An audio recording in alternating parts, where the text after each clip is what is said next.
Hey guys, Jeff Dobson, J. Richard Photography. I want to tell you today how to become a wedding photographer.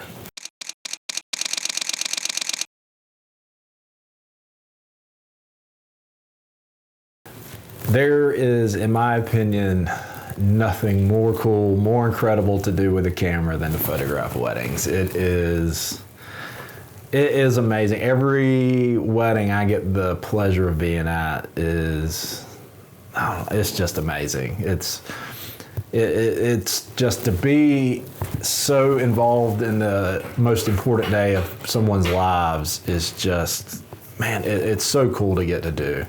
And I wish that for everyone that has that dream of becoming a wedding photographer to get the chance to do it. And that's why it's important to me to tell you what I think are some tips that can help make that happen. So to become a wedding photographer, there's a few things you need to know. And those would be how to get out of auto mode, how to properly edit a photo, of course, how to find and book clients, and then a great client service experience.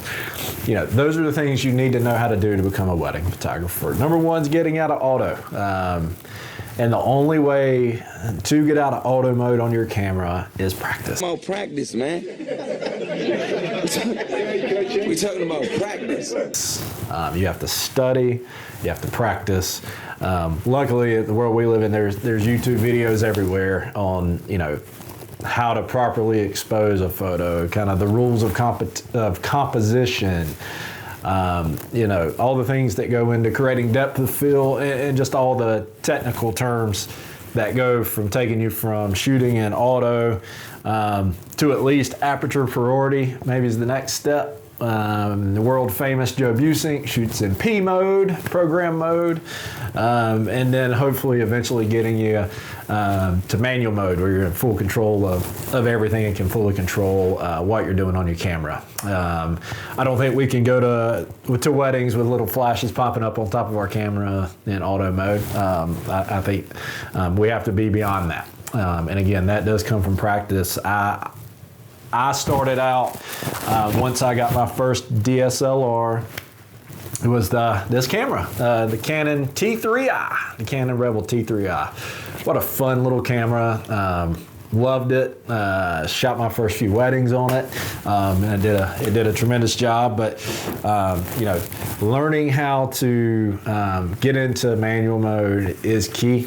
And again, that comes from I photographed everything I could. Every family reunion, I had my camera. Every cookout with friends, I had my camera. I became known, like everyone knew that that's what I was about, was taking photographs. And then and I shared them to the world and made sure everyone knew that was what I wanted to do. I started this journey a bit later with a full-time job and started as a side hustle, and then it has grown and grown and gone from there. So there's nothing wrong with limping into it. That's what I did. I think this kit cost me less than $500 all in when I got it.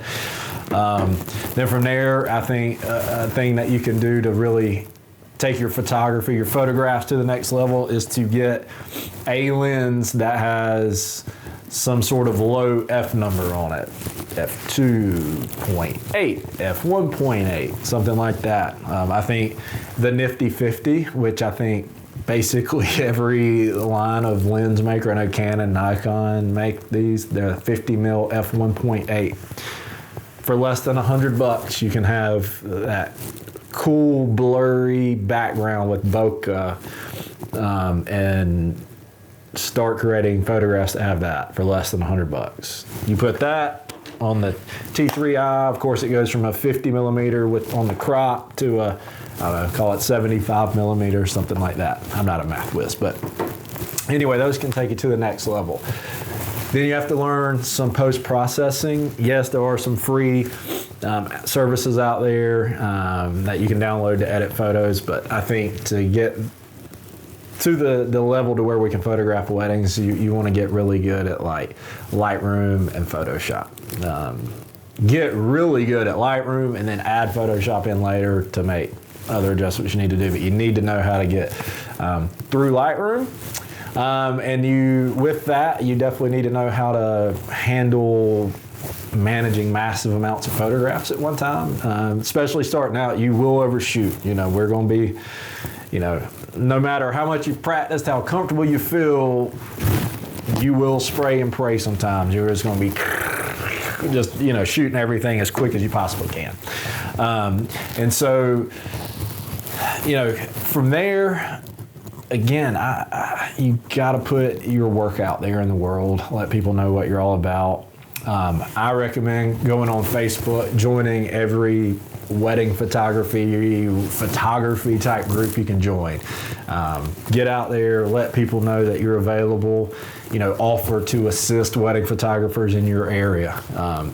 You can learn a lot about wedding photography without taking a picture at a wedding. Just being there, shoulder to shoulder, holding a light stand, carrying the bag, whatever, for a professional wedding photographer, seeing how they work through a wedding day, seeing what goes on behind the scenes of a wedding day, seeing how much work's involved. You're talking 6, 8, 10 hours. So it's good to understand that. That way, when you get to the point where you get to have conversations with people you're trying to bring on as clients, you know what happens at a wedding day and how you would manage certain parts of a wedding day and get through certain parts. From there, you can look at second shooting.